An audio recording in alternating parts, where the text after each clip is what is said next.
Let's see what we got going in this thing, bro.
Hello, Hey, what's up, man? man. What's good with you, bro? How your week going, man? Man, it's moving and grooving. How you living? Man, just staying busy, bro. You know the vibes, know the vibes. That's a good thing. Hell yeah, especially in the music industry, bro. You gotta stay busy, bro. Hey, it's time. You gotta take time to rest too, Nah, you ain't lying, bro. You ain't lying. That shit keeps you sane. though. Okay, so who we got? We got how you doing, Bruce? Hey, what's going on, man? How you doing today? Good, man. I'm keep on to doing well. Good, brother. Good, good. Yes, sir. We appreciate getting on this call with us today. Okay. Basically, Good. basically, the point is just so we go over this brand questionnaire. Pick your brain some more, so we can formulate a plan. Catered around it. So yeah, basically, Let's do some I'm gonna different. just find like different questions, just from this brand questionnaire, and just like kind of pick your brain about it. Well, rather than pick my brain, let's just do some information sharing. It's a wild phrase, but I'm here to talk to you. You said do some what? Information sharing, back and forth. I push back on the phrase picking brain. It sounded a little zombie-ish, but I love to talk with you, share some information. Oh, for sure, for sure, for sure. Good. Oh, good. All right, well, let's get to it. My first question for you. I know you said I read in there that you started. One of the main things that started you with rap is like slam poetry. So, like, how part is poetry still in your days now? Absolutely, man. I'm be performing tonight at a poetry event. Even still, I look at it like rap, rhythm and poetry. So I really don't separate the two, rap and poetry. But as far as the industry standards, I know it's different genres. But for me, what I do is poetry. So that's a short answer. Makes sense. So, how do I word this? Do you don't have separate goals for poetry than you have for rap? I do. Like I have goals to publish albums that are strictly music, but I also have goals to publish books that are written, even some albums that are spoken word that don't necessarily have. I mean, I still plan on doing some spoken word that has musical accompaniment, but you'll be able to tell the difference between something that's a poem versus like lyrics. Even though I also want to publish my lyrics as poetry books, but I do have a distinction in my mind. Yeah. Makes sense. Makes sense. Okay, for sure. Next question. They asked you like, who are you influenced by? You said your father, Lauren Hill, and Most Def. So like, out of those three artists, what is it that you gravitate, to them the most for? Hold on 1 second. I'm gonna pull up the thing. How you share screen? I would like to have it on screen so we can be looking at the same thing. If y'all give Oh, me share screen. Copy of damn question. Okay, can you see that? yes, Yeah, sir. Okay, here. Who influenced me musically? Lauren Hill, Andre 3000, Most Def. Okay, and what's the question?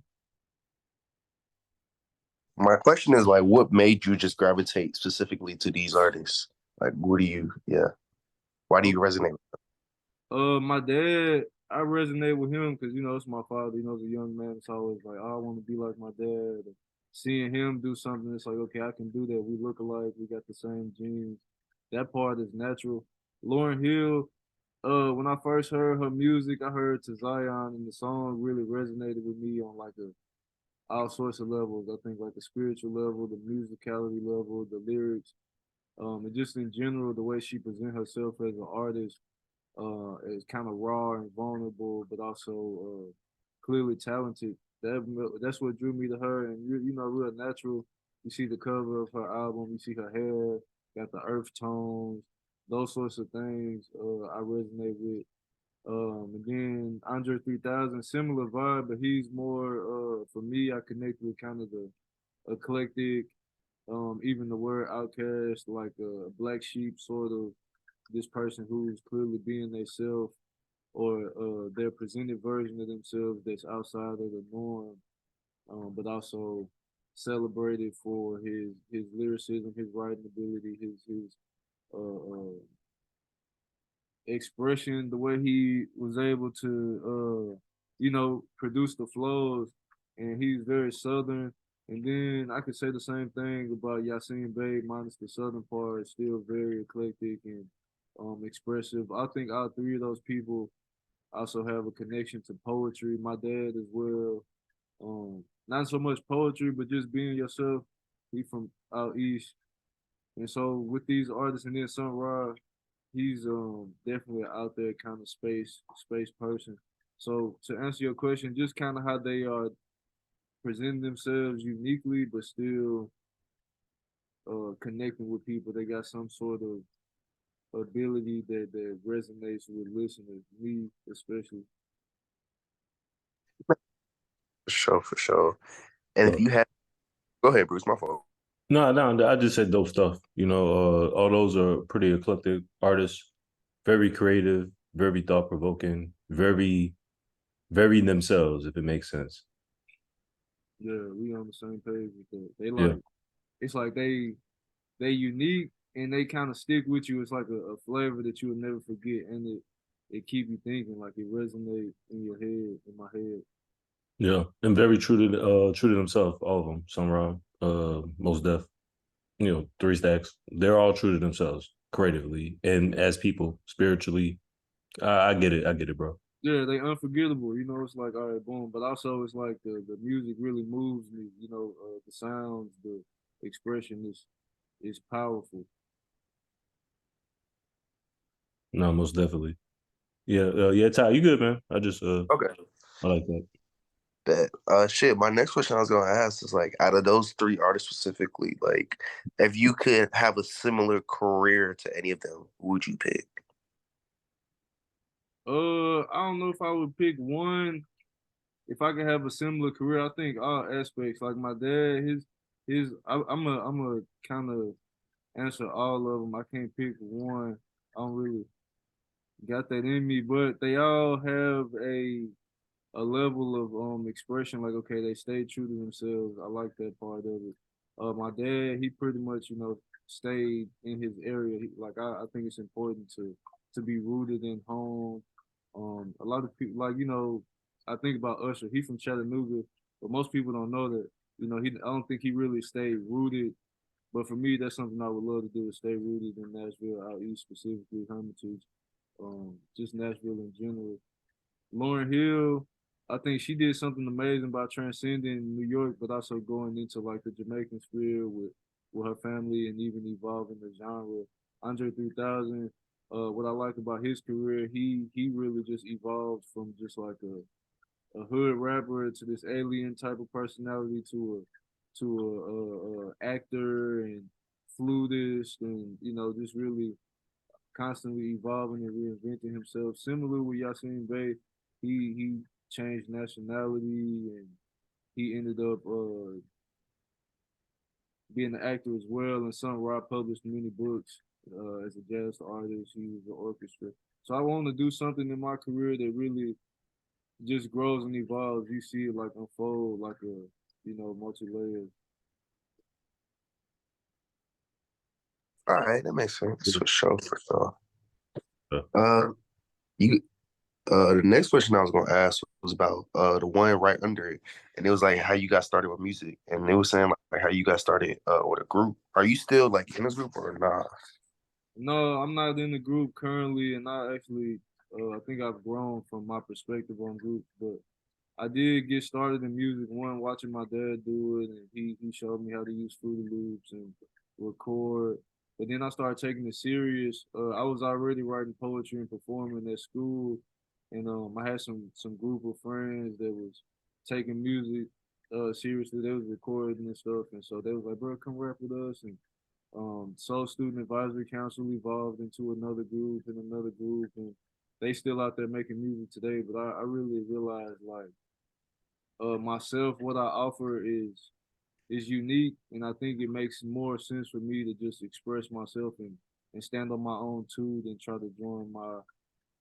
I mean, I respect Outkast, I respect groups, the Fugees and so forth, even Black Star. All these people was in groups. With me personally, I've done that and tried it, and I think I'm not on that level right now. I'm definitely a standalone person. Makes sense. And I was gonna ask like just with that, how do you feel like being in a group, has made you into the artist you are today? Especially that's experience. Well, it just helped me know how to show up, come to the studio, get work done on the pace and be cooperative. And I think even as an artist, I'm still gonna be working with teams, whether it be a producer, manager, publicist. I'm not, and no man is an island, you know what I'm saying? So I did learn how to work with people and be collaborative. I think as far as producing my own sound, not necessarily sound, but like presenting myself as an artist, I already got a lot going on. I write poetry, I rap, you know what I'm saying? I make music, I make clothes, jewelry. I think I got enough styles within myself to be multifaceted to where I've learned from my experience that I need to take care of what's on my plate before I really do these big feasts with everybody. And I still do that, but I think just at this point in life, I've learned that working with a group, I've grown a lot. I think it really put me. We call it the dojo. You know what I'm saying? I grew and I really sharpened my skills in a short amount of time in a small space with these other talented people. To where now I'm grateful to be able to stand alone. Most definitely. Most definitely. All right. For sure. We talk about the one under it, and because I've never seen someone answer this question like this. They asked, who/what are some of your biggest musical influences? And you said nature, anime, mysticism, Charles Hamilton, and Nina Simone. So yeah, to walk me through this answer, because I can understand like the nature and like Nina Simone, but the other ones I need a little more guidance. How you got them answers? Charles Hamilton. Charles Hamilton. He goes in that boat too. Who's Very that? creative. You don't know who Charles Hamilton is? Bro, I am 23. No. Oh, man, that's before your time, bro. Like that's like when that's like I can't even put a time. It's like when Wale and all of them started popping off. Charles Hamilton was definitely the it guy in New York. He just went a little, mental health is real. You know what I'm saying? But creatively, nobody can take nothing away from Charles Hamilton. Like his down climb became from like getting beat up by girls, and it was like random like social media viral stuff that kind of deterred him. But creatively, like a damn near genius. He had the whole Sonic concept. You know what I'm saying? I'm a hip hop listener, bro. So Feel it, man. I'm start glad talking Black Star. You start talking Black Star and stuff. I'm like, okay, we on the same page. I ain't speaking to the void, man. Yeah, Charles Hamilton, amazing artist. I like probably if my head was filled with lyrics, if you look at all the lyrics in my head, half of it might be Lil Wayne, another half is Charles Hamilton. You know, I feel like they really both are great artists. Charles, producer, writer, me personally, I connect with the anime One Piece a lot. I got Straw Hats, and I like just the concept of it with freedom and self-expression. But Charles Hamilton, he really used Sonic as his platform. It kind of philosophy of he said Sonic was blues, so he made the blues. He had all sorts of like things about it, but this YouTube documentary, but I connect with him because he's just was definitely eclectic. He was himself very talented, cold at freestyling. Um, yeah, it was crazy how the industry kind of chewed him up and spit him out, but also he was into drugs and different type Yeah, of bro. I'm not into that stuff, but just the talented stuff that I really did connect with his music. So esoteric mysticism, he did have some of that, and that for me, esoteric mysticism comes down to like just being aware of what the Bible really means or what some of these words we use really mean. Like ancient Melchizedek. Melchizedek was a priest in the Bible who worked with Jesus.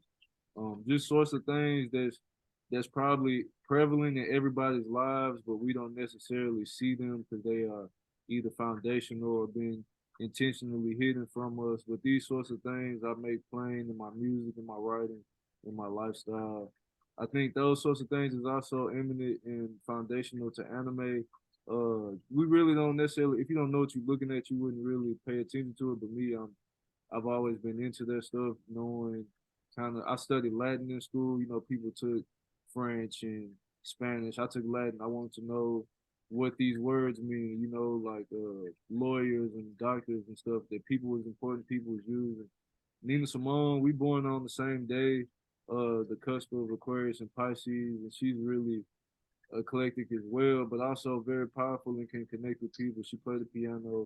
She knows how to pull on the heartstrings, and just hearing her voice is something that it resonates. You know what I'm saying? Like if you hear a middle C harmony with another octave up, it just gonna feel good. Like it's a healing frequency, and I think that these sorts of things, like nature, like the Fibonacci spiral, these sorts of things, you see it, the golden ratio, and it just is in tune with your body. And I think that that's a big influence for me because it's how I create music. It's how I create art. It has what's the word? Just it fit. You know what I'm saying? It fit in like your fingers fit with each other. And so to explain it, these influence me because they natural and they resonate. Yeah. For sure, for sure. Okay, that definitely gave me some more insight. For sure. Bet that. All right, I'm gonna hop around on some questions. Good. Let's talk about the one where it says, "What's your ultimate goal as an artist?" You responded to raise the vibration of the planet through storytelling. What number? Elaborate. That one is number 5 on the next one under brand essence. Okay, I see it. Yeah, walk me through that one. Like, what do you exactly mean by that? Raise the vibration through storytelling. Okay, my ultimate goal as an artist. That's kind of been my dream as a youth is to raise the vibration of the planet. Meaning like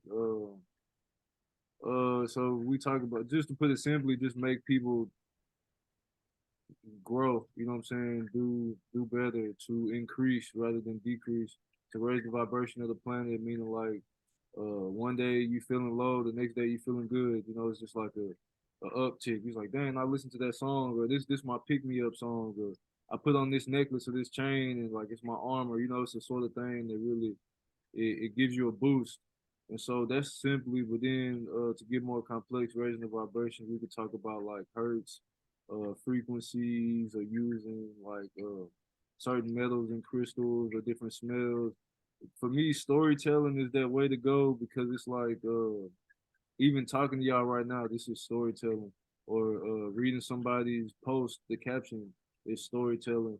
And so I say simply storytelling because I do different media, whether that be music, poetry, filmmaking, um, writing academic articles, all sorts of storytelling, even in the clothes I wear or the way I, present my hair or speak, it's all storytelling. And so to raise the vibration, that's the basic goal, just to increase somebody, make them feel better, to make somebody smarter or make them want to do better for themselves is a positive effect on somebody.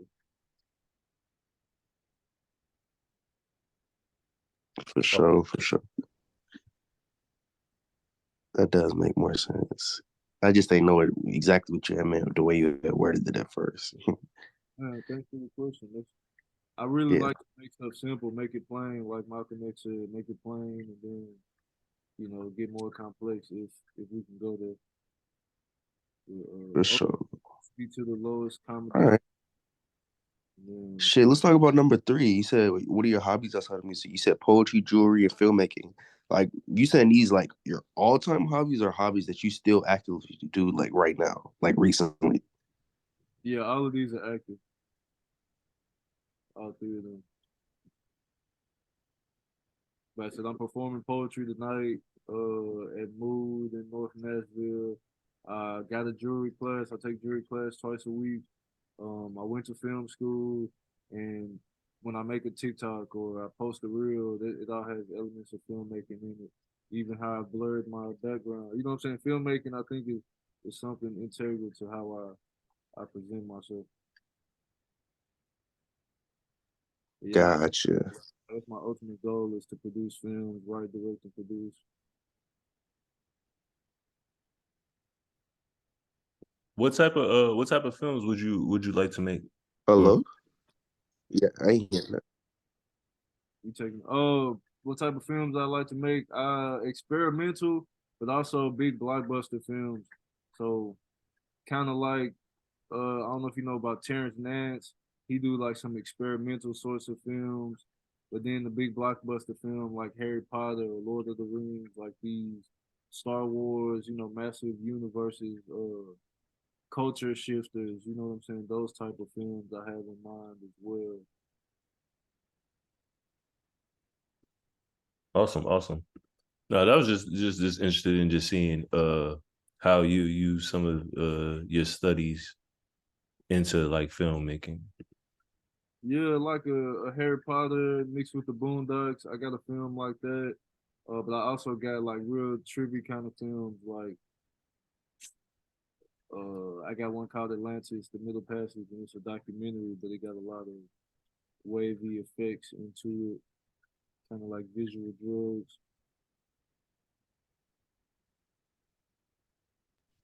Have you ever thought about doing like a short film for your music? Well, I did. On my last album, I put out 3 videos, a series of videos, and it was a short film. You watch them all together, and then the EP in between that is another short film they put together. They're out there. One is a video called "People's Plug." That one is got short film elements into it. So I have thought about that, and I would like to continue to do that. For sure. Because there's not too many people doing that, bro. Like, for real, for real. Yeah, I'm trying to think who's done it. Some people I have to think about it, but I know somebody that has done kind of short film. What's his name? Boogie from California. He kind of got some short film videos. What are your goals as a filmmaker? Like, are you trying to be like on some film festival shit? Yes, my goals as a filmmaker, like I do want to do some very art house kind of museum worthy films that'll be at Cannes, but I also want to do some big blockbuster films like Harry Potter and Lord of the Rings, like huge fantasy world films. So it's 2 part with that one. Fire. Gotcha. But yeah, we definitely gotta find a way to, corporate that with your music for sure. Even if it's not even something crazy long, because like that shit would hit different. Yeah. Yeah, I think movies is a great way to reach people because within movies you got music, you got poetry in the script, you have fashion in the wardrobe, all the things like jewelry. You can see people wearing jewelry in there. I think that all the things that we kind of different artists like are combined into filmmaking. So I think it's a great medium to really reach everybody. So many people can talk like, oh, my favorite movie is this, and it's a great way for culture to live. For sure. Yeah, it's the easiest, like you said, easiest way to connect with people on a large scale. Yeah, visuals in general always seem to capture people's attention more so than words or you know what I'm saying. And outside of that, music.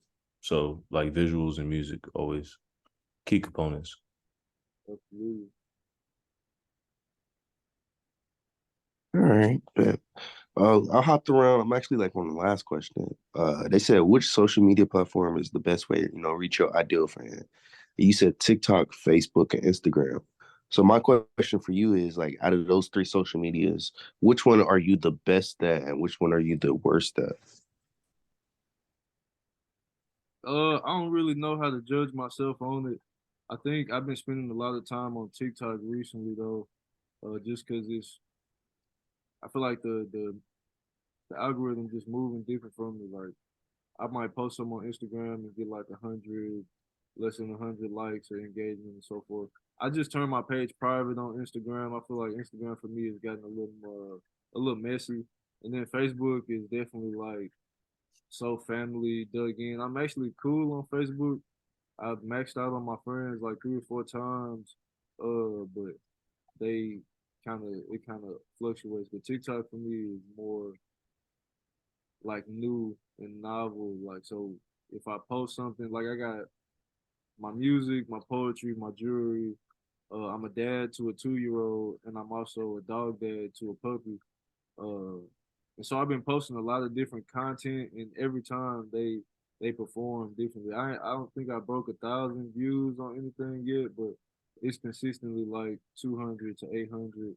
Just just me posting it with random hashtags. Gosh, how often do you usually post on these platforms? TikTok I've been posting at least 1 to 3 times a day for the past week. Instagram maybe like once a week, and then Facebook will get probably just a repost on both of those pages, both of those accounts. For sure, for sure. And like on the social media side, what do you feel like you struggle with the most? Like coming up with content ideas, like being consistent. What part? Like it could be anything really.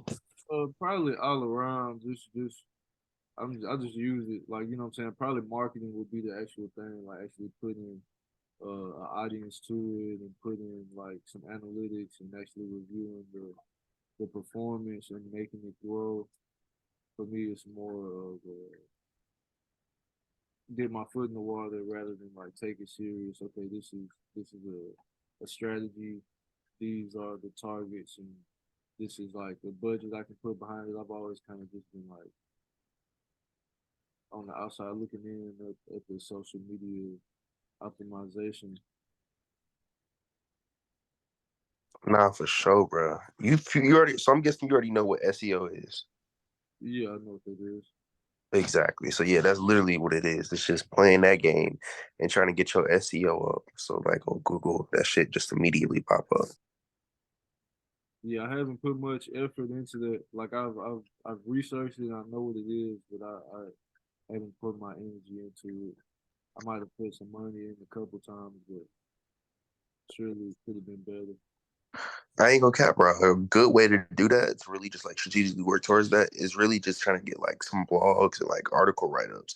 Because with that, that just kind of just adds to the legitimacy of your art. You know what I'm saying? So Yeah, I like, was Submit Hub kind of heavy on my video run a few years ago, and I did get some blog write ups like that. But as of recently, I have not committed my energy in that way. man, I ain't gonna cap, bro. Yeah, so hit submit hub a little shaky, bro, because sometimes it can just be like just throwing water, just throwing money into the ocean type shit. Because it's like it's not always a real person behind that shit. Yeah. You know what I'm Yeah, I was using Submit Hub before TikTok came out, so I know it's different now. You know, saying? before Oh it yeah, was really a thing. really, the name of the game now is just like you just got to have a direct connect there. Really, just have a plug. Yeah, I know this lady. I know a couple content creators that want to work with me. I just haven't been like putting my energy towards that. Me personally, I lean more towards the creative, and I know that that's something that, like you said, where can I grow the most? And that's what I identify as my growth area. For sure, for sure. Yeah, we could definitely help you work towards that. That's nothing. I have a lot of PR and publicity assistants, so I mean, I already have like connections to a lot of these people. Ooh, Yeah, and it looks like I mean you have a lot of different knowledge, bro. And and even with social media, it's like it's just finding content or developing content that's true to you, like true to form, right? And the one thing I know noticed about even like dealing with and even like if Facebook seems to be a community where you feel most comfortable, it's like, yo, share esoteric and occult knowledge because that's a thing. You know what I'm saying? There's a sector of people that people study ancient studies, archaeology. You know what I'm saying? Like you could talk about your knowledge in that. You could talk about your poetry. You can even share experiences with your family. It's a lot that goes into the overall theme of being an artist, and because you're so multifaceted, bro, it's just about you just being comfortable enough to start to share that with a community of people, and then as you do, that community will be nurtured, and they'll grow, right? And then from there, that's when you start to establish that I guess identity with the music, because you do a lot of things, and everything that you have said is kind of like they're like monetized things. It's like, okay, you're going to school to make jewelry, therefore you'll have your own business, right?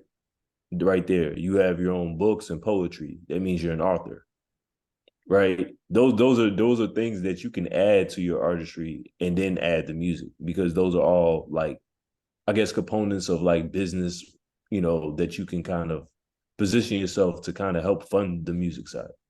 exactly. Just like kind of Ty was saying, it's like getting with us possibly and helping with playlist outreach, blog editorial posts, because like I said, you're doing a little bit more so than the average artist, bro.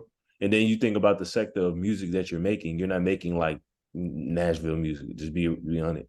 There ain't no goddamn trap. You ain't about to spin a block. You ain't doing none of that shit. You doing some thought provoking stuff.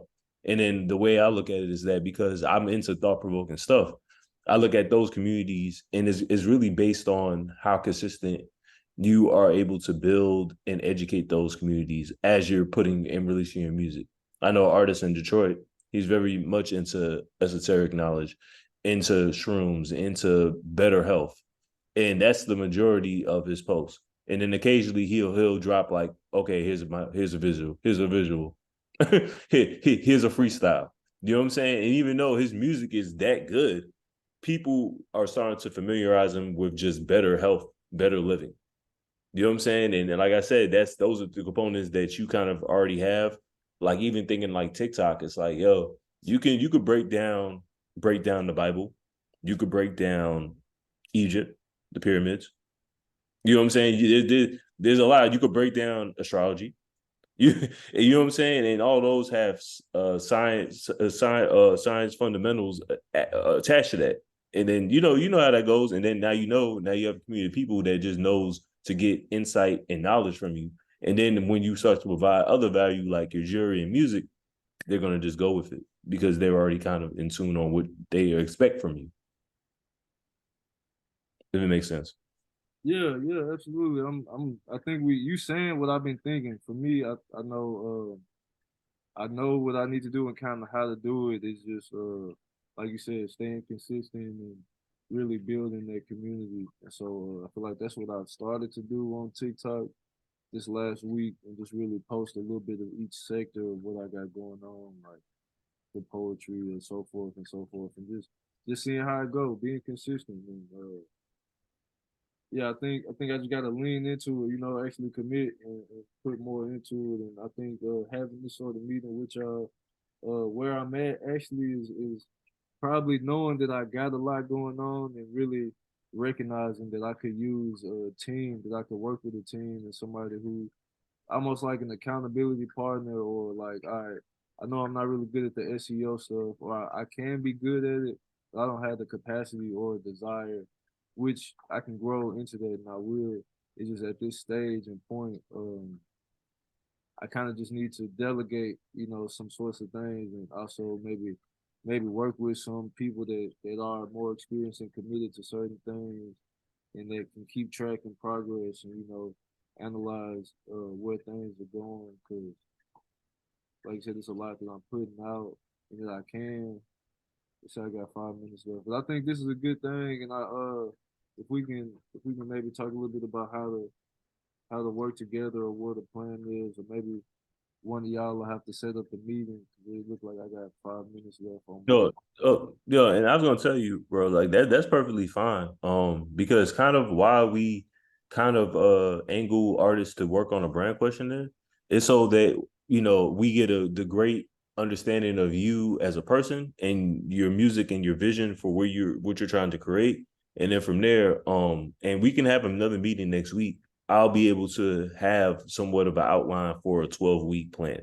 And in that 12-week plan, it will detail things that we need to work on per like every 2 to 4 weeks. So if content creation seems to be a struggle, we'll work and narrow in on that.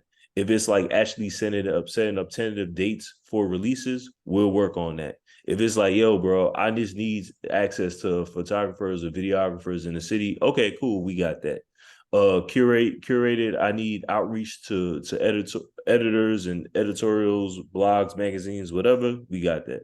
So it's kind of like whatever need is the most concern of yours, we'll just focus in on that and then create a plan and then execute that plan.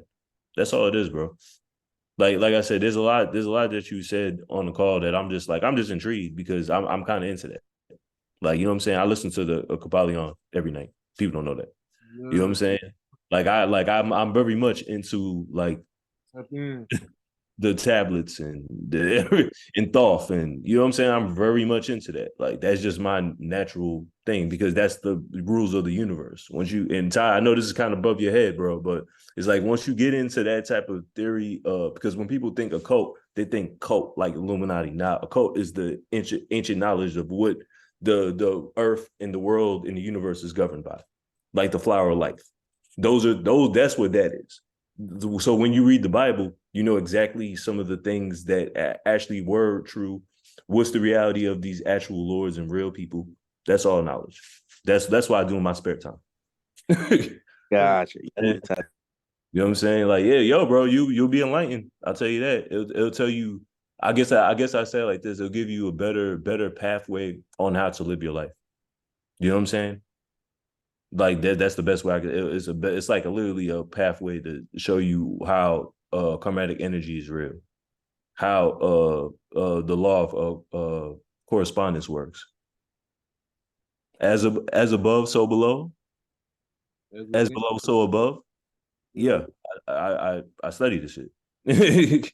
With me, what I got going on is like maybe if I show y'all everything that I have potential, and then we kind of put, a funnel or some sort of like plan together of how to best, roll it out. And of course, I know ain't nothing free. Is you gotta pay what you weigh, but also I know that I just got a lot of stuff that is just a lot of irons in the fire. You know what I'm saying? And of course, I could say, okay, yeah, I need access to editorial or photograph photographers and stuff, but I pretty much know all of that. I think I need more, just I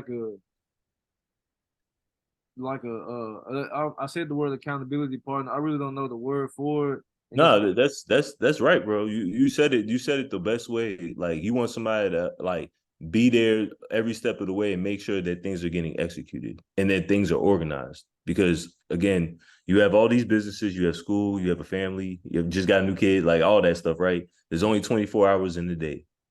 And now we start to take some of those hours of us as a team, and then now you provide more value and hours for you to work on other things. Are we kind of on the same page? yeah, and it's like I'm gonna work on it. I just want to make sure that it's presented and published in the proper way, in a way that reaches the people that need to hear it. Like in 2009, I needed to hear Cuddy, Wale, Charles Hamilton, but I'm sure they had people that was making sure that it came out the right way, not just the creative in their living room scratching on the board. You know what I'm saying? So that's Mm-hmm. really where I'm at with it. And I got books already reading, scripts and stuff already ready. It's just I know that I don't know the proper way to publish it. I got 2 albums ready to go. I got videos already ready. It's stuff that's just like potential. You know what I'm saying? Yeah. No, but I got you for sure, bro. So I'll get with Ty and we'll set up a meeting for next week. And then, like I said, we'll go through an actual plan, we'll detail it, and we'll go from there. We're very flexible on our price strategy too, bro, because at the end of the day, we're not trying to take the money that's needed for everything else. But we'll figure that out on the next call for sure. Oh yeah. I multiple businesses. The money gonna come. It's gonna generate itself. This just getting the ball rolling